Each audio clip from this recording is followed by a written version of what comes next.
पुण्यात उद्धव ठाकरे यांच्या शिवसेनेला मोठा धक्का बसला असून ठाकरे गट पूर्णपणे मुक्त झाल्याचं चित्र स्पष्ट झालंय। 2017च्या पुणे महापालिका निवडणुकीत शिवसेनेचे 10 नगरसेवक निवडून आले होते। प्रमोद नाना भानगिरे एकनाथ शिंदे यांच्या शिवसेनेसोबत गेले। शिवसेनेत फूट पडल्यानंतर यातील 9 नगरसेवक उद्धव ठाकरे यांच्यासोबत ठाम उभे होते। मात्र गेल्या 3 वर्षांमध्ये एक एक करून सर्वच माजी नगरसेवकांनी उद्धव ठाकरे यांना जय महाराष्ट्र केला आहे। गेल्या वर्षी भाजपमध्ये मोठ्या प्रमाणात प्रवेश झाले। बाळा ओसवाल, विशाल धनवडे, प्राची हल्लाट, पल्लवी जावळे आणि संगीता ठोसर भाजपमध्ये गेल्याने ठाकरे गटाला जोरदार धक्का बसला।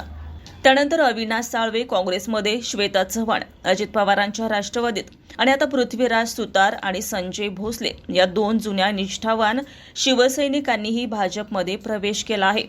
परिणामी सध्या पुण्यात उद्धव ठाकरे यांच्या शिवसेनेचा एकही माजी नगरसेवक उरलेला नाही। राजकीय वर्तुळात याची चर्चा आता शिवसेना उबाटा मुक्त पुणे अशी होत आहे।